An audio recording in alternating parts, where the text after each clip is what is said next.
the Islamic religion. It actually really aligns with everything that I believe in as well. This might have converted me.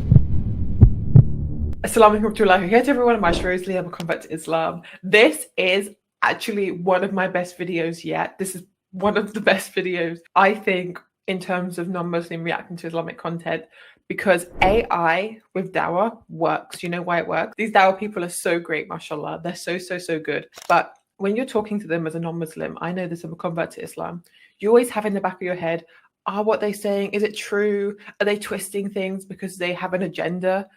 ChatGPT doesn't have an agenda. It's just AI. It's not trying to get you to become Muslim, definitely not.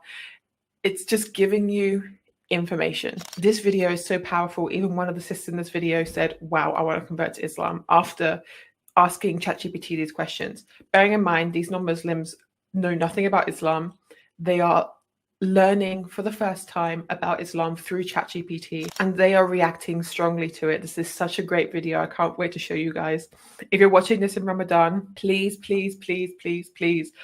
do not miss this beautiful opportunity to maximizing your Ramadan. Make sure you are praying tahajjud. Make sure you are reading Quran. Make sure you are doing extra in everything. This opportunity could be your last. Please don't miss it. You have to be doing good every single day. And one thing you should be doing every single day is donating. You need to be donating every single day. Do not miss out on these blessings. Donating money is one of the best ways to get Allah's mercy, forgiveness, to get him on your side. If you haven't given your zakat, please consider giving your zakat to the people in Gaza, the Palestinians. They really need it.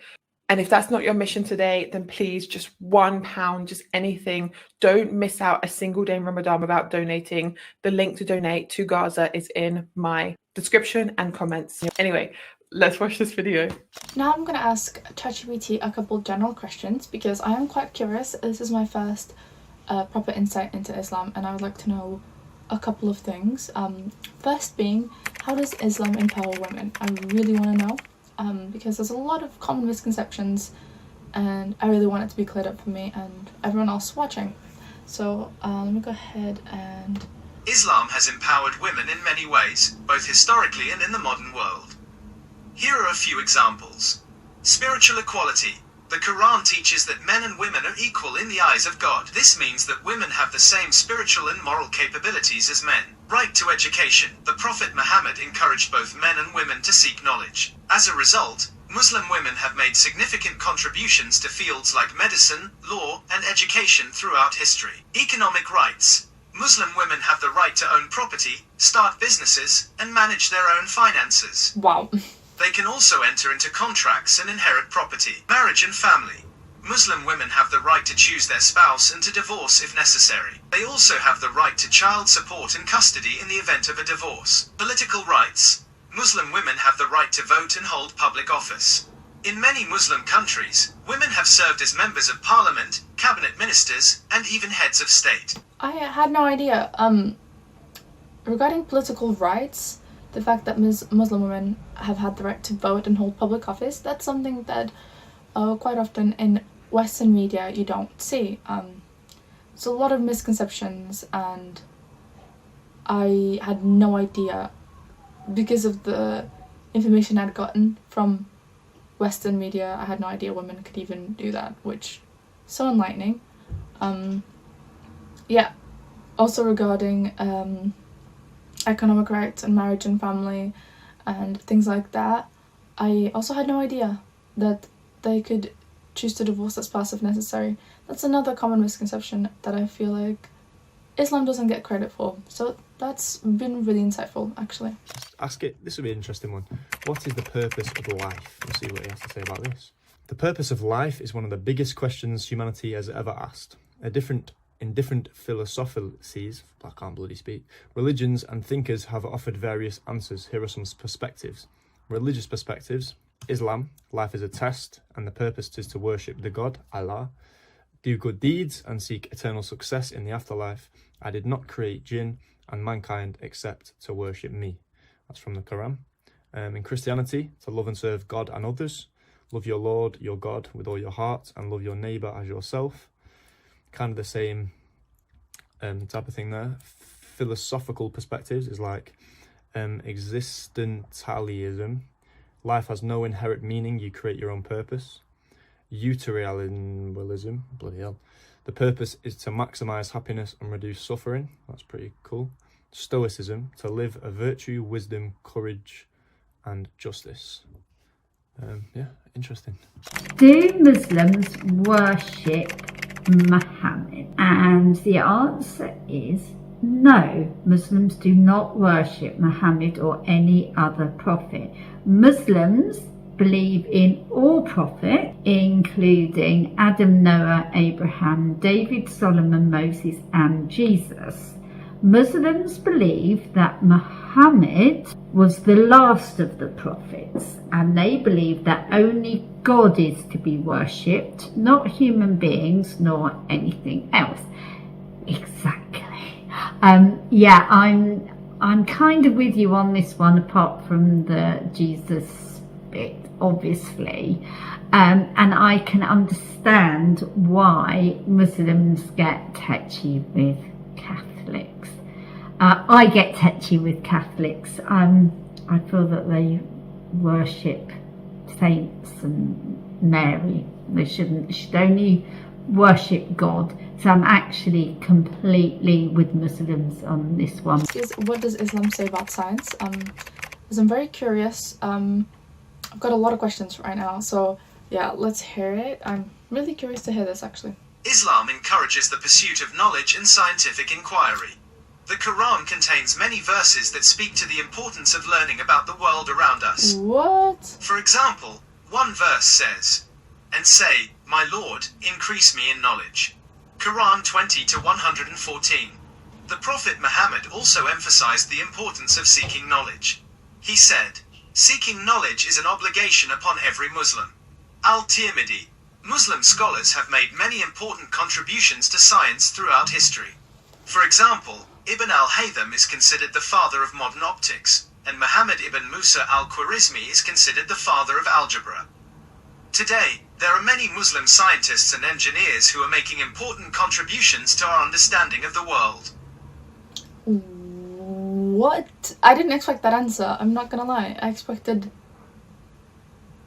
something completely different. Okay, I'm again really shocked with the answer. I don't know. I just feel like, honestly,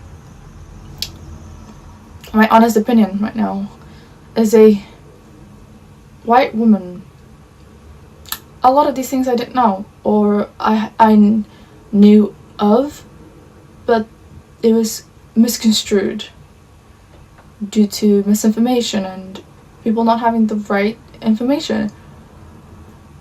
That, I was actually really shocked at that. Yeah, that was a perfect answer. Here we go. What does Islam say about Jesus? This will be an interesting question. Islam holds Jesus, Azza, in very high regard as one of the greatest prophets of God. What about Islam teaches him? Jesus was a prophet, not a god. Jesus was born miraculously. Jesus performed miracles by God's permission. Jesus did not die on the cross. Jesus will return. Jesus preached Islam. Jesus and Muhammad are both considered prophets of the same God. Muslims love and respect Jesus as the prophet of God. I didn't realise Jesus was even a part of Islam. I thought that was a Christianity thing. Well, shows how much I know. Anyway. The next question I'm going to ask is Islam a violent religion? I feel like I really need to ask this as it's a common misconception, and I want to know what ChatGPT has to say about it.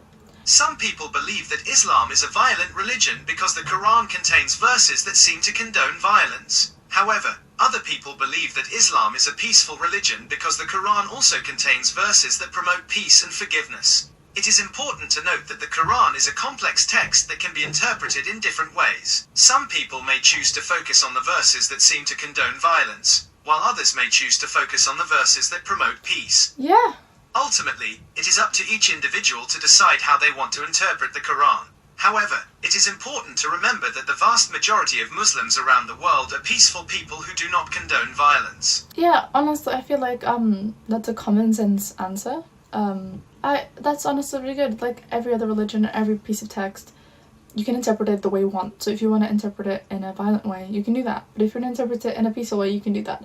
It depends on the person, and it's solely up to the person that is reading it to interpret it that way. So yeah, that makes complete sense to me. If it just says a lot about the person if they interpret what they read as hateful or violent, or yeah, and especially if that makes someone think overall that one religion is violent and extreme based on a quote that they interpreted. You can easily do that with any other religion. So yeah, that's a really common misconception. I really hope that a lot of other people can sit down at one point and do what we're doing right now. Yeah. Why do Muslims pray in Arabic? This will be a good one. Let's see what this says. Muslims pray in Arabic because it's the language of the Quran and the original language in which Allah revealed the message to Prophet Muhammad. Here's why it's important. Unity amongst Muslims, preservation and the original message. Arabic is a unique and rich language. I'd agree with that, it's very unique. Following the practice of Prophet Muhammad, personal duas, supplications can be in any language. While formal prayers, salah, are in Arabic, Muslims can speak to Allah in their own language outside of prayer. Of course, it's the same with a lot of things. Muslims pray in Arabic to preserve the original message, unity. I mean, it kind of makes sense, you know. For example, with the Bible, it's in English.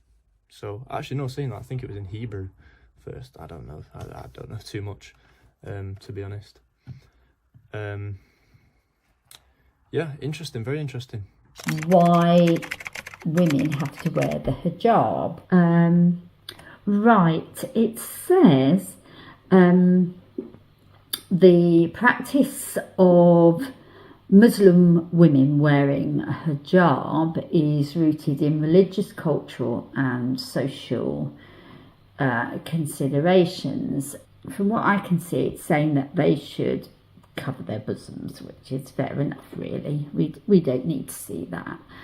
And the hijab is intertwined with national identity and cultural heritage, and it varies from country to country.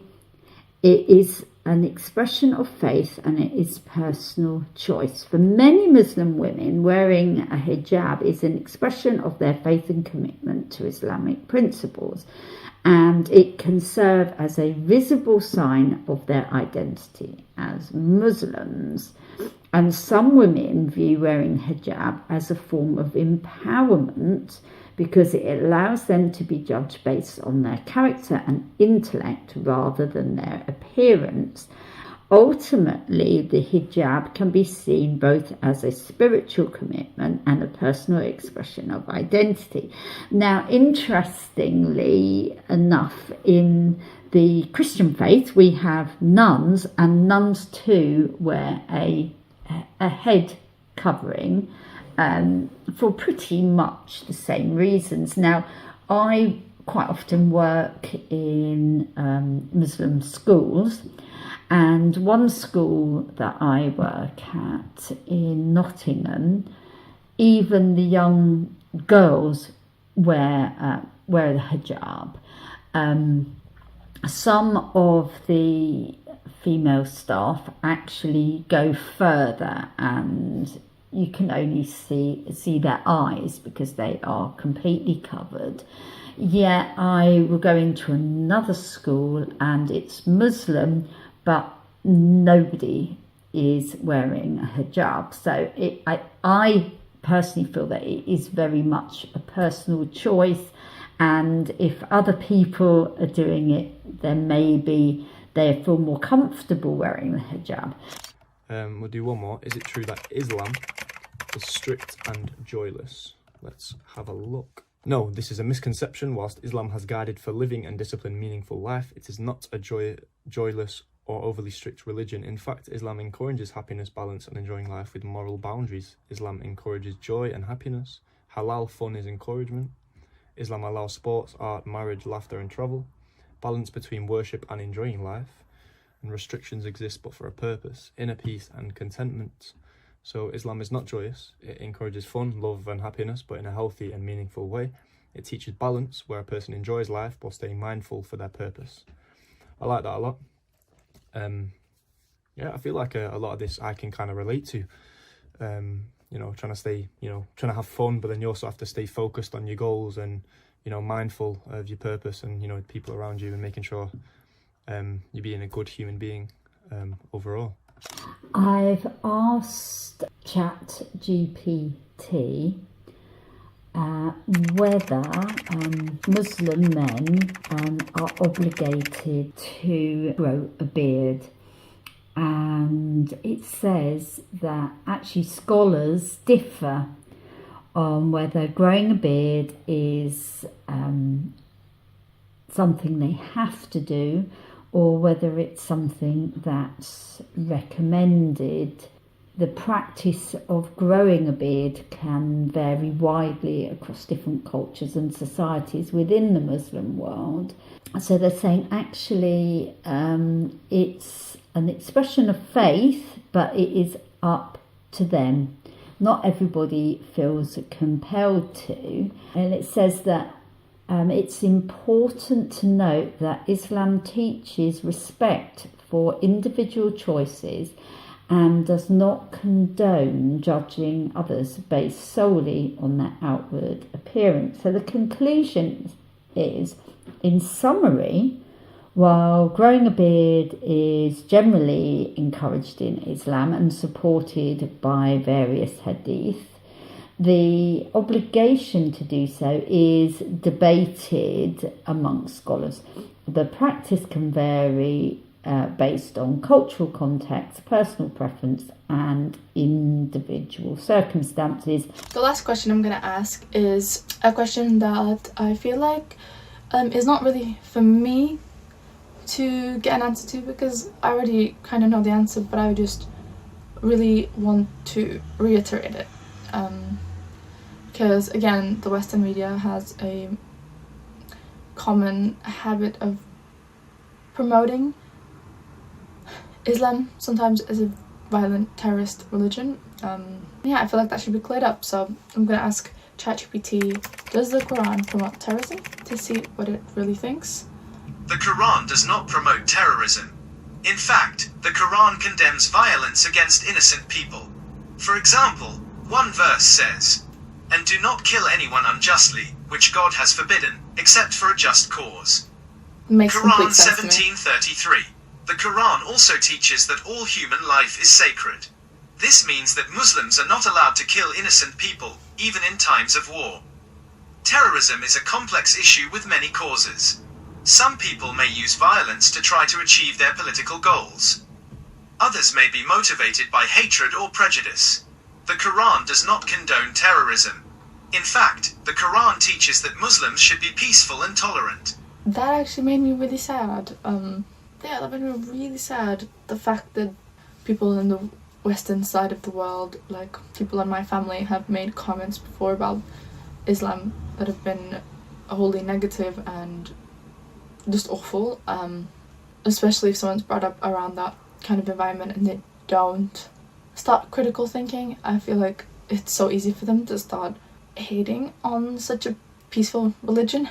I always knew that Islam was seen as hateful and violent by a lot of people, but I always thought that's not right. It's just that that's the way it's portrayed, and that can't be true. That's just generalizing, and I never agreed with generalizing a whole religion based on one thing you see on the internet or on the news. And yeah, this made me really sad, actually. The fact that there's a verse literally saying don't kill anyone unjustly except for a just cause. I believe exactly that. Yeah, I believe in that 100%. The fact it teaches that all human life is sacred and that Muslims are not to kill innocent people. Even in times of war, I have not come across... Yeah, I'm really shocked at how peaceful it is. Before this, I had known that Islam was treated as some kind of extremist, terrorist type of religion by some hateful people. And I knew that that wasn't true. That was just generalization, of course. But now, even more now, I'm realizing even more now how uneducated on the religion I was. There's so many things that I didn't know. And I was someone that... And I'm one of those people that always tells someone stop when they're saying things that are incorrect about Islam and other things like that. But now I I'm like, wow, I did not know anything about this religion whatsoever. You think you know something, but you don't until you actually educate yourself on it, and I knew absolutely nothing about this. So this has honestly made me want to look more into the Islamic religion, because it actually really aligns with everything that I believe in as well. So this might have converted me, actually. Just asking ChatGPT questions and getting answers to things that you hear all the time being said incorrectly. Yeah, I generally think this might have converted me. It's been really insightful. I recommend everyone else doing this too. Yeah, thank you so much for the opportunity. I meant all that. It's really insightful. I'm actually really shocked. So yeah, I'm definitely going to be looking into Islam a lot more. Yeah, I was so uneducated on it. But yeah, thank you so much for the opportunity, and much love to you.